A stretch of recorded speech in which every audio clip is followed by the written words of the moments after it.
সাংবাদিক সতীৰ্থসকল আপোনালোকে জানে যে খন্তেক সময় আগতে আমাৰ আজিৰ কেবিনেট শেষ হ'ল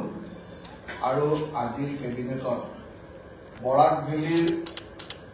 কাৰ্যালয়ৰ সকলো কাম বা বৰাক ভেলী অঞ্চলৰ সকলো কাম অতি ক্ষিপ্ৰতাৰে আগবঢ়াৰ কাৰণে মুখ্যমন্ত্ৰী মহোদয়ৰ আগ্ৰহত বৰাক ভেলীলৈকে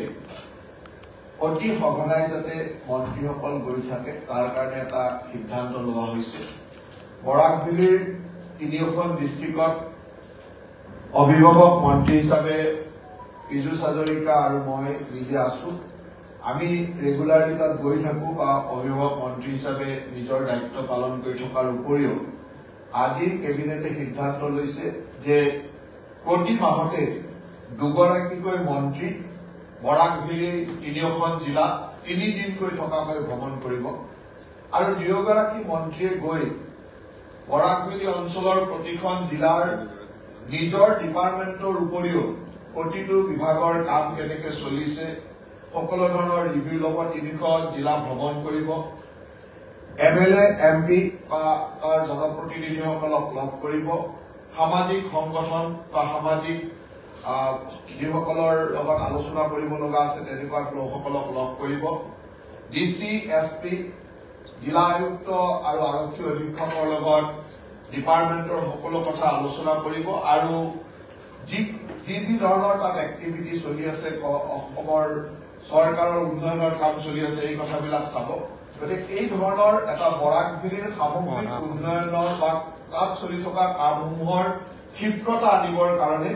এই ধৰণৰ সিদ্ধান্ত লোৱা হৈছে আৰু প্ৰতি মাহতে দুগৰাকীকৈ মন্ত্ৰীক সেই ধৰণৰ দায়িত্ব দিয়া হৈছে। সেই অনুযায়ী আগষ্ট মাহত ৰঞ্জিত কুমাৰ দাস ডাঙৰীয়া, ছেপ্টেম্বৰ মাহত অতুল বৰা ডাঙৰীয়া আৰু উৰ্খাও গৌৰৱ ব্ৰহ্ম ডাঙৰীয়া, অক্টোবৰ মাহত চন্দ্ৰমোহন পাটোৱাৰী আৰু কেশৱ মহন্ত ডাঙৰীয়া, নৱেম্বৰ মাহত ৰণোজ পেগু আৰু অশোক সিংহাল ডাঙৰীয়া, ডিচেম্বৰ মাহত যোগেন মোহন আৰু সঞ্জয় কিষাণ ডাঙৰীয়া, জানুৱাৰী মাহত অজন্তা নেওগ ডাঙৰীয়ানী, ফেব্ৰুৱাৰী মাহত বিমল বৰা ডাঙৰীয়া আৰু নন্দিতা গাৰ্লছা ডাঙৰীয়া। এনেকুৱা ধৰণে প্ৰতি মাহতে দুগৰাকীকৈ মন্ত্ৰীক যোৱাৰ দায়িত্ব দিয়া হৈছে আৰু দুগৰাকীকৈ মন্ত্ৰী কৰি থাকিব ৰেগুলাৰ গাৰ্জেন মিনিষ্টাৰ যোৱাৰ উপৰিও। গতিকে বৰাক ভেলীত চলি থকা বিশেষকৈ বহু বৰাক ভেলীৰ উন্নয়নৰ কাম চলি আছে। মিনি ছেক্ৰেটাৰিয়েটৰ কাম চলি আছে, DC অফিচ, ষ্টেডিয়াম, বিভিন্ন ধৰণৰ ৰাস্তা ঘাট আৰু সকলো বিভাগৰ কাম যাতে বৰাক ভেলীত খুব সুচাৰুৰূপে হ'ব পাৰে সেই কথাটোৰ প্ৰতি লক্ষ্য ৰাখি এই ধৰণৰ এটা সিদ্ধান্ত লোৱা হৈছে, যি সিদ্ধান্তই বৰাক ভেলীৰ উন্নয়নৰ ক্ষেত্ৰত বা বৰাক ভেলীৰ কাৰ্যালয়সমূহৰ কামসমূহ চৰকাৰী কাম বিভাগৰ কামসমূহ ক্ষিপ্ৰতৰ কৰাৰ ক্ষেত্ৰত যথেষ্ট সহায়ক হ'ব। ঠিক তেনেদৰে আজি আপোনালোকে জানে যে অসম চৰকাৰে প্ৰতি বছৰে বড়োলেণ্ড স্বায়ত্তশাসিত পৰিষদলৈকে যি অনুদান আগবঢ়ায় সেই অনুদানৰ আমাৰ SOPD জেনেৰেল ফাণ্ডৰ যিটো অনুদান এই অনুদানৰ কাৰণে আজিৰ কেবিনেটে 401.50 কোটি টকা 50 লাখ টকাৰ অনুমোদন দিছে আৰু এই বছৰৰ ফাৰ্ষ্ট ইনষ্টলমেণ্ট হিচাপে ৰিলিজ কৰা প্ৰায় 800 কোটি টকাতকৈ অধিক টকা অসমৰ ৰাজ্য চৰকাৰৰ পৰা বৰাক ভেলীৰ উন্নয়নৰ কাৰণে ষ্টেট বাজেটৰ পৰা দিয়া হয় আৰু এই SOPD ফাণ্ডৰ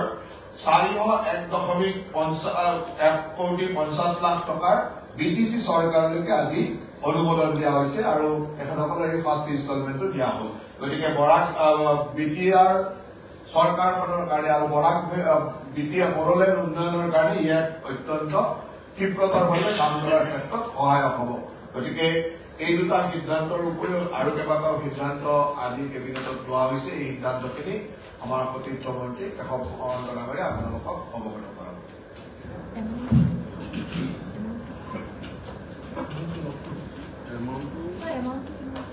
401.5 বড়োলেণ্ড বড়োলেণ্ড বিটিআৰৰ কাৰণে বড়োলেণ্ডৰ কাৰণে 800 কোটি টকাৰ বাজেট থাকে তাৰে 50% পায় 4.150 সাংবাদিক বন্ধুসকল আৰু কেইটিমান সিদ্ধান্ত কেবিনেটে লোৱা মই অৱগত কৰিবলৈ বিচাৰিছো আপোনালোকে জানে আমাৰ দুখন আঁচনি এখন হৈছে PMJAY আৰু MMJAY প্ৰধানমন্ত্ৰীৰ জন আৰোগ্য আঁচনি আৰু মুখ্যমন্ত্ৰীৰ জন আৰোগ্য আঁচনি মুখ্যমন্ত্ৰীৰ জন আৰোগ্য আঁচনিখন মুখ্যমন্ত্ৰীৰ আয়ুষ্মান অসম যোজনাৰ আঁচনিৰ অন্তৰ্গত ৬৬ লাখ পৰিয়ালক আমি এই আঁচনিৰ জৰিয়তে বছৰি ৫ লাখ টকাকৈ আমি স্বাস্থ্য সেৱাৰ ক্ষেত্ৰত তেওঁলোকক আমি যিটো ইঞ্চুৰেঞ্চ দি আছো সেইটো পাই আছে গতিকে এই দুইখন আঁচনিৰ ক্ষেত্ৰত আজি আমাৰ অটল অমৃত ছচাইটিয়ে এই দুইখন আঁচনি অসমত ৰূপায়ণ কৰি আছে আৰু আজি তাৰ বাবে ৩৭৫ কোটি টকা এই আঁচনিৰ কাৰণে মুকলি কৰি দিয়া হৈছে যাতে সকলো লোকে সুচাৰুৰূপে চিকিৎসালয়লৈ গৈ এই স্বাস্থ্য সেৱাৰ সুবিধা উপলব্ধ কৰিব পাৰে আৰু চিকিৎসালয়সমূহেও যাতে তেখেতসকলৰ ক'ৰবাত যদি অনাদায় টকা পইচা আছে সেইখিনি অতি সোনকালে পোৱাৰ কাৰণে এইটো আজি সিদ্ধান্ত লোৱা আছে ঠিক তেনেধৰণে আৰু এটা ক্ষেত্ৰত আপোনালোকে জানে যে আসাম কেঞ্চাৰ কেয়াৰ ফাউণ্ডেশ্যন যাৰ অধীনত ছেকশ্যন 8 কোম্পানী অসম চৰকাৰ আৰু টাটা ট্ৰাষ্ট ইয়াত মিলি পেলাই আমাৰ ইতিমধ্যে 18খন কেঞ্চাৰ হস্পিটেলৰ ইতিমধ্যে আমাৰ 8খন কেঞ্চাৰ হস্পিটেল ইতিমধ্যে কৰ্মৰত হৈ আছে আৰু বাকীকেইখন আণ্ডাৰ কনষ্ট্ৰাকশ্যন আৰু ইয়াৰ ভিতৰতে অসম চৰকাৰে তাত 2,531 কোটি টকা দিবলৈ থিৰাং কৰিছিল আৰু টাটা ট্ৰাষ্টৰ পৰা 1,180 কোটি টকা দিয়াৰ কাৰণে থিৰাং কৰিছে ইয়াত অসম চৰকাৰে এতিয়ালৈকে 1,475 কোটি টকা দিছে আৰু টাটা ট্ৰাষ্টে 623 কোটি টকা দিছে গতিকে অসম চৰকাৰে আজি পুনৰ 200 কোটি টকা ইতিমধ্যে মুকলি কৰি দিছে কেঞ্চাৰ কেয়াৰ ফাউণ্ডেশ্যনৰ কাৰণে যিখিনি কেঞ্চাৰ কেয়াৰ হস্পিটেল নিৰ্মাণৰত অৱস্থাত আছে তৎকালীনভাৱে এইখিনি নিৰ্মাণ সম্পূৰ্ণ কৰিবৰ বাবে গতিকে ইয়াৰ লগতে আৰু এটা সিদ্ধান্ত গ্ৰহণ কৰা হৈছে এই সিদ্ধান্তটো হৈছে যে CNG ইতিমধ্যে আমাৰ আপোনালোকে সকলোৱে গম পাইছে যে পলিউশ্যন লেভেলটো ৰিডিউচ কৰিবৰ কাৰণে ইতিমধ্যে আমাৰ অসম চৰকাৰৰ তৰফৰ পৰা আসাম ষ্টেট ট্ৰেন্সপৰ্ট কৰ্পোৰেশ্যনৰ তৰফৰ পৰা 100টা CNG ষ্টেচন ইতিমধ্যে নিৰ্মাণ কৰিবলৈ প্ৰস্তুত কৰা হৈছে তাৰে কিছু আগবাঢ়িছে আৰু CNGৰ ক্ষেত্ৰত ভেট লোৱা হৈছিল 14.5%। এতিয়া CNGৰ এই 14.5 ভেটটো আমি আজি কেবিনেটত 5%লৈ কমাই দিছো যাতে CNG সহজে উপলব্ধ হ'ব পাৰে আৰু CNGৰ ক্ষেত্ৰত অধিক যান বাহন চলাৰ কাৰণে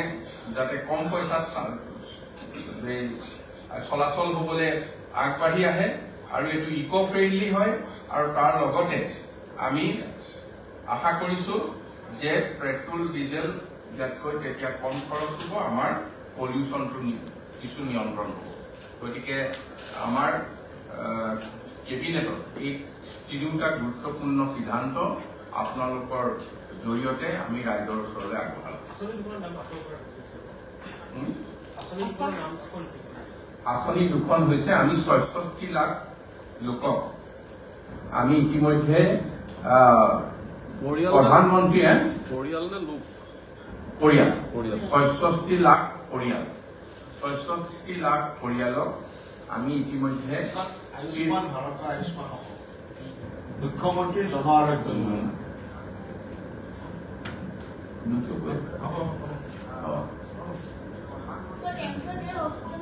নহয়, দুখন আঁচনি,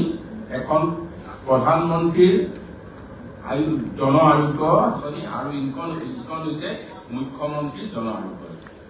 আঁচনি। এই দুইখনত ৬৬ লাখ পৰিয়াল, প্ৰধানমন্ত্ৰীখনত ৩০ লাখ, মুখ্যমন্ত্ৰীখনত ৩৬ লাখ, সৰ্বমুঠ ৬৬ লাখ পৰিয়াল। কেঞ্চাৰ কেয়াৰৰ বাবে কিমান মুকলিব হৈছে? কেঞ্চাৰ কেয়াৰৰ বাবে